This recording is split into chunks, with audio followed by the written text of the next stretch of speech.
Kimmich only wants to join 5 teams, and Arsenal is one of them. We'll be covering that. The latest on Thomas Partey could be on his way to Saudi Arabia. We'll be talking about another midfielder being linked to from Real Sociedad, and also our left back situation. Arteta needs a player on that side, or he actually wants a player on that side. We'll be covering that. But first, Cozy, how are you?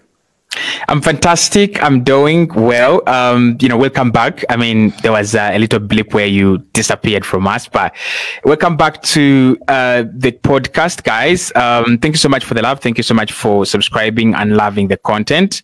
Big up to everyone in the comments. Absolutely. So let's get started straight away with the Kimmich story. So we've never discussed Kimmich with you. He's a player we've been linked to the last couple of weeks, I'd say, and let's start with that. So here's a latest on Joshua Kimmich from Plettigol, that's Plettenberg from Sky Germany. A separation between Kimmich and Bayern is getting closer now or next year at the latest. Kimmich would be ready to go into this final year of his contract. He only wants to join Man City, Liverpool, Arsenal, Real Madrid, or Barcelona. And then there's also this that says only 5 clubs are in consideration for Joshua Kimmich, who is expected to leave Bayern Munich this summer or when his contract expires in 2025. Now, because the players that we've been linked to so far, the likes of Cesc and those players, and Guirassy as well, the competition has been Dortmund, Chelsea, Man United. For Kimmich, the competition is definitely high. Real Madrid, Man City, especially on the list. Those are teams you can definitely see Kimmich saying, yeah, I don't want to join Arsenal. I want to go to Man City instead and work with Guardiola. I want to go to Real Madrid instead. And a lot of Bayern Munich players go to Real Madrid. Alphonso Davies could end up there. Cruz, Alaba, like a lot of them move on to there. So what do you think of Kimmich first? Is Kimmich a player that you're like, I mean, if this would be the only player we sign in a transfer window, I'd be very happy. He wins us the league. As simple as that. He wins us the league. Now, for me, Joshua Kimmich is the product of Thomas Partey's ability on the ball and braveness on the ball, combined with Jorginho's availability and durability. It is funny that Jorginho is the one that we all think about, and you're like, Jorginho is the one that is getting really older and we don't see him as physical and strong, so you expect him to pick up many injuries. He's actually as more durable than Thomas Partey.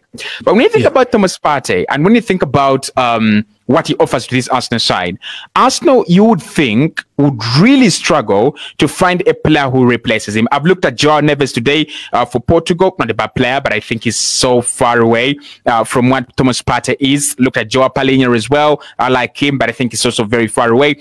And even players like Ruben Neves, they're still very far away from what a player like Thomas Partey does. So for me, Joshua Kimmich wins Arsenal the league. When you look at that long list of attributes that he brings to this Arsenal side, there is no way you don't treat him. There is no way anyone doesn't treat Joshua Kimmich. Joshua Kimmich is one player that makes every team that he goes to better in terms of leadership, in terms of pedigree, in terms of experience, the winning mentality, and naturally, people always forget to talk about this. He is a naturally talented footballer. He's played at right back. He's versatile. He's played at central midfield, where he found a career with Pep Guardiola, and he's played at CM and DM. So for me, Joshua Kimmich wins Arsenal the Premier League. We can all agree that regardless of where England will finish, whether they win the Euros or not, Declan Rice at central midfield is a calamity. It's a disaster. Do not play him at DM.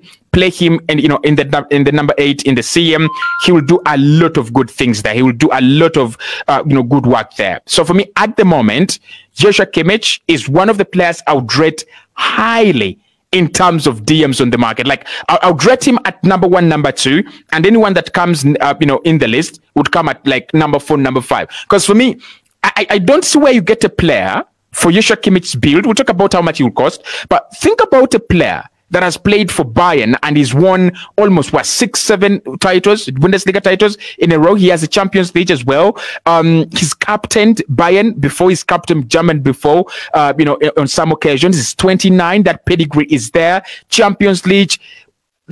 The level of Joshua Kimmich is impeccable. Like, this is a signing that really shouldn't be happening on the market. Like Bayern, it reminds me of when Bayern let go of Bastian Schweinsteiger to Man United, of when Bayern let go of Cruz to Real Madrid. It resonates like that, right? And of course, Bayern have got that tendency. They let go of an Alaba somewhere, quality player will go to Real Madrid. But look at where these players are going. So the fact that Arsenal's name is being mentioned in the same sentence as Real Madrid, the fact that you have players like Joshua Kimmich at that level, thinking about Madrid, Man City, and Arsenal are back in the conversation. This was way back in the day when talents thought about, oh, I could go to Barcelona, but I would love to play for Arsenal. They play well, and the brand of football then is what attracted players to Arsenal. We're talking about Madrid and Man City. These are UEFA Champions League holders in the last 5 years. Yeah. Arsenal do not have even 2 seasons in the UEFA Champions League in the last 5 years. But what we have is a project that everyone looks at and they're like, I want to be part of it. It was reported by Fabrizio a little bit earlier on in the window that so many big names want to be part of this Arsenal project, but Arsenal are not going to change their strategy. They're going to still go with players that they have looked at for quite some time, scouted for quite some time, and they appreciate. So for me at the moment, Joshua Kimmich, thank you so much for appreciating Arsenal. We appreciate you too. If I'm losing Partey and I'm bringing in Kimmich, that is the perfect replacement. For me, he's the perfect replacement. Even better, he is younger. He's a winner. He's a leader. I think he would bring a massive difference alongside a player like Declan Rice. He would make Declan Rice better. He would make Martin Odegaard better. Let me just throw something in about Declan Rice that you said. We're going to talk about it some different day. I've had a lot of people saying Declan Rice has been a disaster. His stats in the last 3 games have been incredible. 100% tackle rate, 100% everything. But I do get what you mean in terms of eye test. Pretty much the whole England has not been great. But that's another topic for a different day. Now, Kimmich, again, as you said, this is a player that we'd never ever get linked to 3 years ago. And of course, Kimmich is the player that scored the winning goal against us in the Champions League. Yeah. He's the one that knocked us out, unfortunately. And we've seen him playing for Bayern since he's almost like a kid, and he's been absolutely incredible, versatile. Germany, Bayern, he takes the set pieces, the corners, the free kicks. Sometimes you see him playing at right back, sometimes he's played in midfield, and he plays it very, very well, that role. Now, he only has 1 year remaining on his contract. If they said, okay, fine, we're going to sell him right now, would you be ready to get into a bidding war with those teams, or would you be like, nah, we don't want to, take too much time on these ones, and the teams you're competing with as well, maybe they have an edge on us? Now, I think the reason why you avoid a bidding war is to not to overpay for overrated talent. So right now, if we went into a bidding war with Osimhen and Arsenal won that bidding war with 150 million, I would be disappointed. I would be disgusted. But with Joshua Kimmich, these are talents, rare talents that you must be able to compete for. These are players you must be able to compete for. When Kimmich is available on the market, of course, everyone is going to want him. Of course, Man City will want him. Of course, Madrid will want him. Of course, Barcelona will want him. Of course, Arsenal must want him. So that talent available on the market, that is something you rarely hear. Like ever since he signed for Bayern, like how many years? 8 years ago, 9 years ago? This is the one time he's been available. One time. From Leipzig.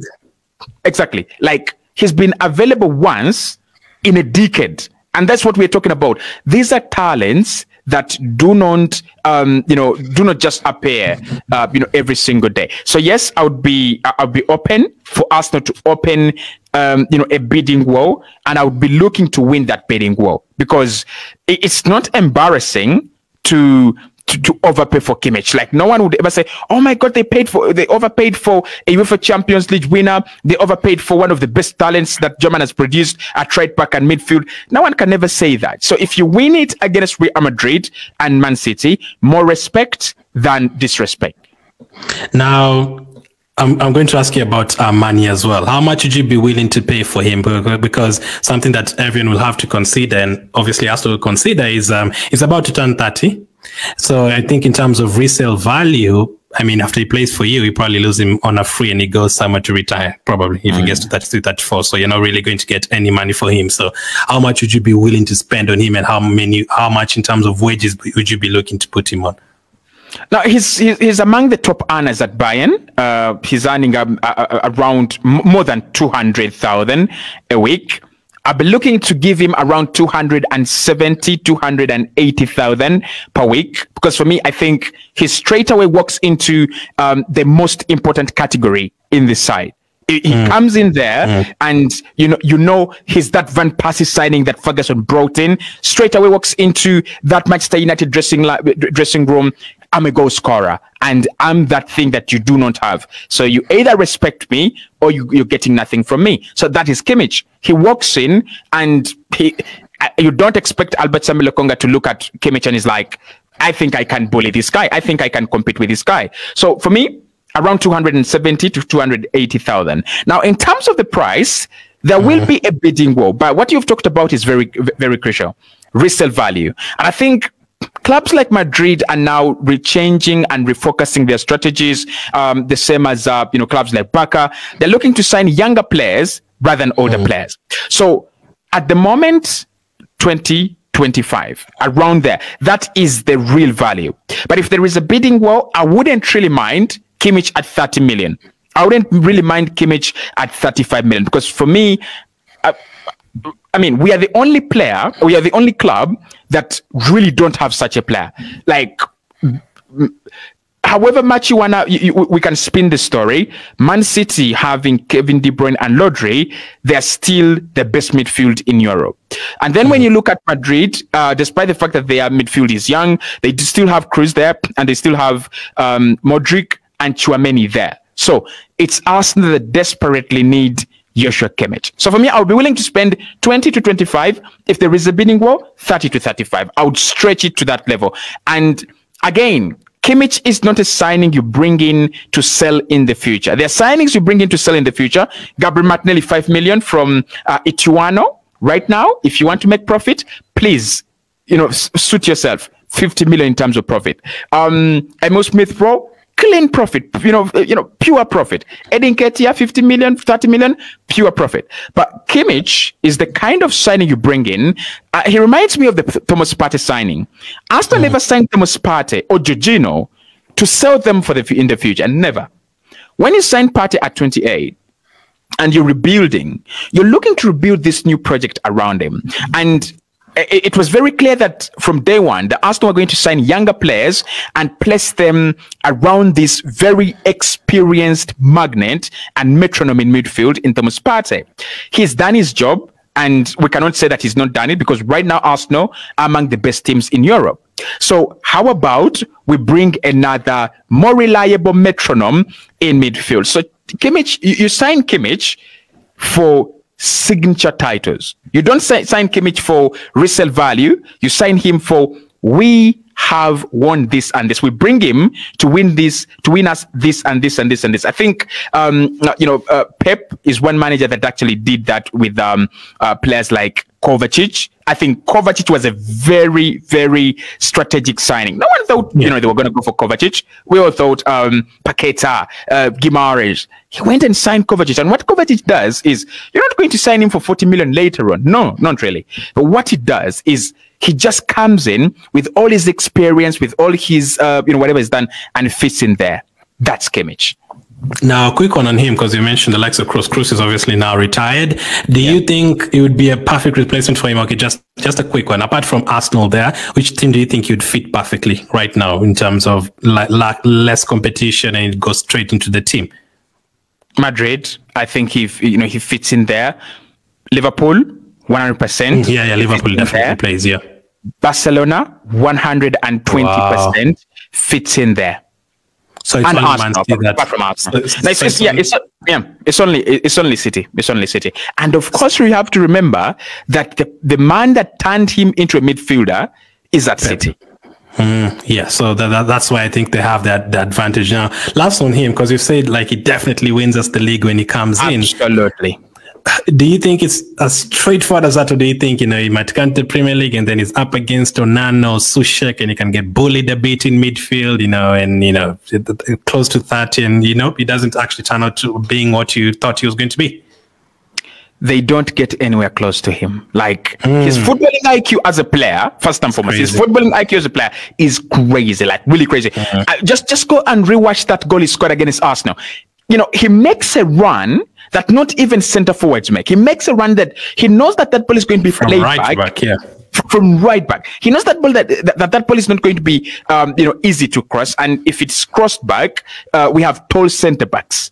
So he makes that run that is kind of cutting through the box, and it's his IQ is insane. I even regret my I regret my reactions to that goal, because I was like, no. It's not about Arsenal. It's about how this guy is. It's about how good this guy is. Like that's exactly what I say. Another time we were going to play Bayern Munich, and people are like, this should be 4-5-0. I was like, I understand they've lost to a lot of teams in the league, but I was like, Kimmich, Sane, these Mullers, these are guys who won the World Cups, the Champions. These Kroos and Mullers were guys who destroyed Brazil by like 7 goals at their place.